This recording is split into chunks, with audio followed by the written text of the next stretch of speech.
That is so, because there is no worthwhile opposition to the SNP, and in a democracy there has got to be an opposition, even if it's just one person like myself.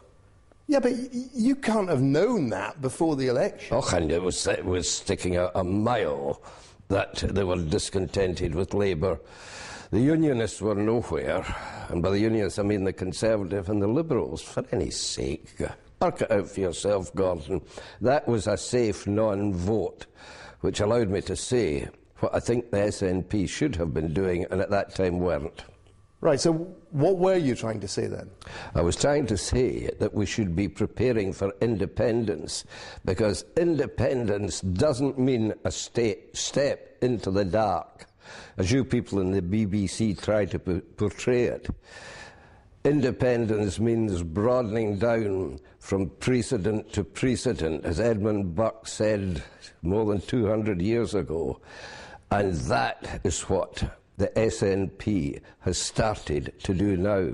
Not because of me, but because of their overwhelming majority at the last election. Right, but I'm still not clear. What is it you think Alex Salmond should have been doing at least before the election? He should have been telling us what independence meant. Independence isn't a step off the edge of a cliff. Independence has been something we've been preparing for the last 150 years. 150 years ago, Secretary of State for Scotland appointed. 100 years ago, the Secretary of State became a cabinet minister. 50, 60 years ago, 4 ministers of state appointed. 1938, the Scottish Civil Service moved to Edinburgh. More power devolved to Scotland. Then we got devolution. The next step is so obviously, the right to choose our own friends round about us and throughout the world. Now, apart from being known for your activities carting the stone of Scone around various places, you of course were a lawyer, and you're not very happy, are you, with the state of the leadership of the Scottish legal profession? Yes, you can say that in spades. This I was understating the case, just to give you an opportunity. Yes, absolutely. Our human rights record in Scotland since devolution has been appalling. I would blame it particularly on two people, on Angelina, the recently retired Lord Advocate, and on the Minister of Justice, what's his name?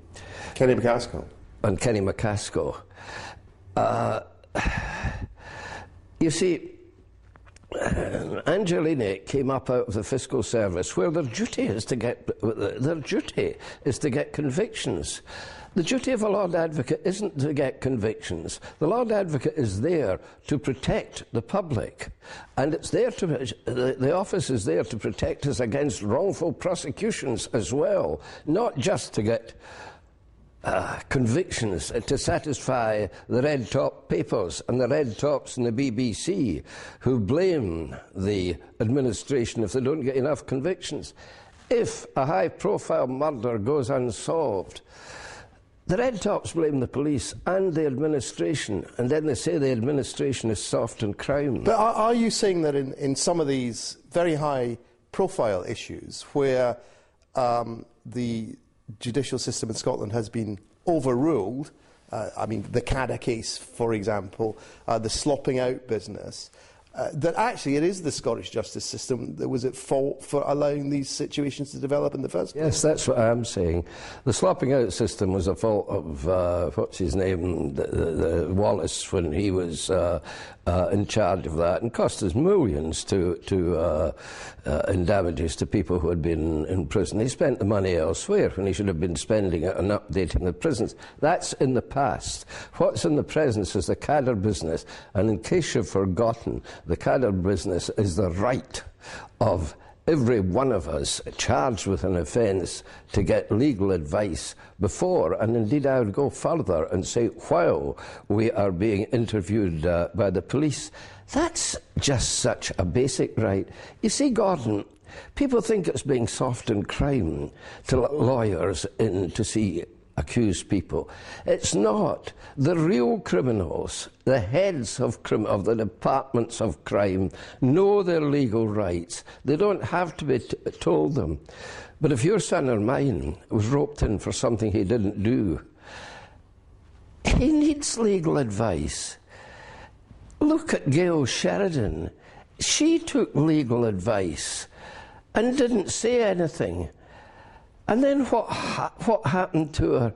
She was accused of, as though she had been tutored by terrorists because she just sat looking at the wall when a policeman stood or sat hurling questions at him. Well, a policeman should have been sacked. Let's come back to that in a moment. But I'm just curious. So when you see Alex Salmond saying that the main issue, or a big issue, in the Cadder case and in the latest one, the Nat Fraser case, is that it's wrong for the Supreme Court in Britain to be involved, and that's the issue. Are you saying that's not really the issue at all? The issue is defects in the Scottish justice system? Yes, I do say that. Alex Salmond is wrong there. The administration of justice has not yet caught up with devolution. I would have an independent advocate as Lord Advocate, and I would have a real tough in as Minister of Justice. Alec Neil, for example, if he wasn't Minister for nearly everything. We need a different view on our Minister of Justice. You know that only 3, and I think it changed yesterday to 4% of the profession think that the present Minister of Justice should hold his job. Mind you, I'd be worried if it was the other way about, and if every lawyer thought the Minister of Justice was doing a great job. You bet I'd be complaining about that. But really, Kenny McCaskill has got a solicitor's mind to what is a statesman's problem.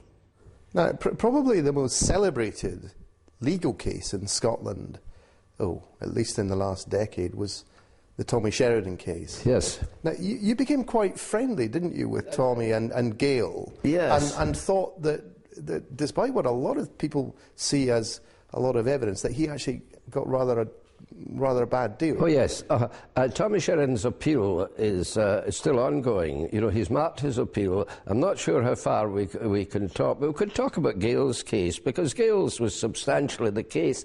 Again, an utter scandal. You see, nobody is controlling the police. Let me give you an example, because I live in Argyll. If there's a fatal accident on the road, they close the road for 6, 8 or 10 hours because they say it could be the scene of a crime. Now that isolates a small community, and you would think that such an important thing like that would be done only by an Act of Parliament, but it's not. The ACPOS, the Association of Chief Police Officers and Superintendents, themselves decided this. And then when it came to the Gail Sheridan case, perjury, what do? They interview everyone who spoke up for the Sheridans, including Gail Sheridan, and treated all the people who spoke against the news of the world as though they were the blue-eyed people. There was no equality of investigation. If a crime has been committed, the police should look on each side, and this side they didn't.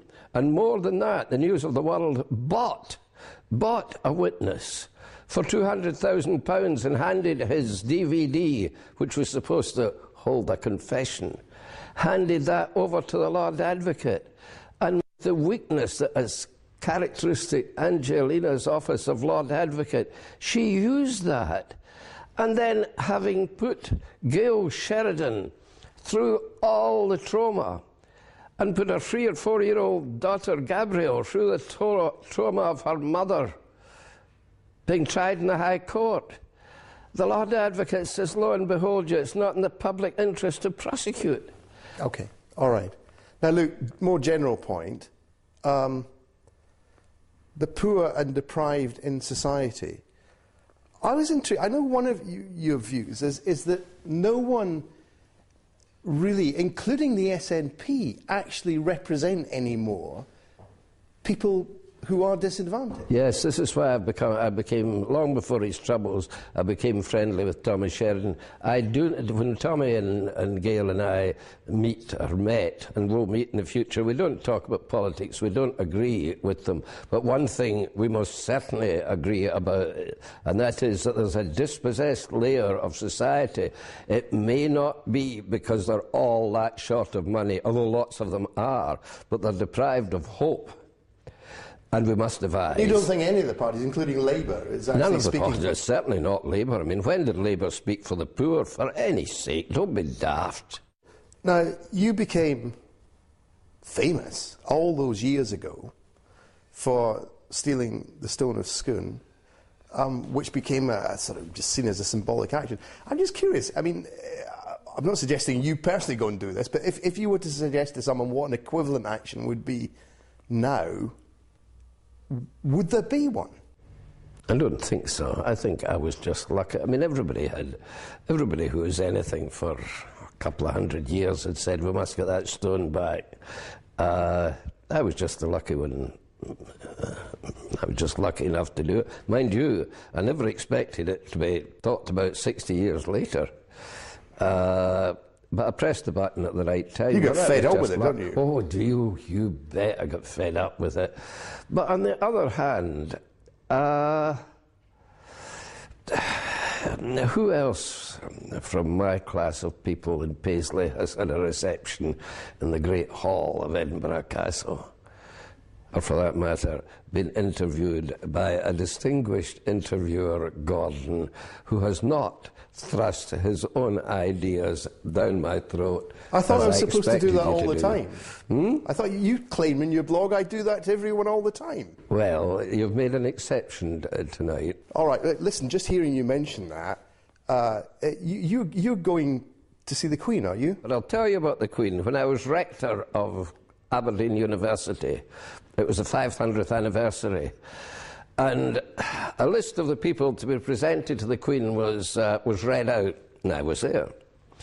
And to the astonishment of the University Court, I said, I am willing for the Queen to be presented to me, but I represent a civilization as rector of the university far, far older than the House of Windsor. So there were two processions into the great cathedral up there, mine led by the Lord Advocate, the others led by the royals, and mine was the biggest.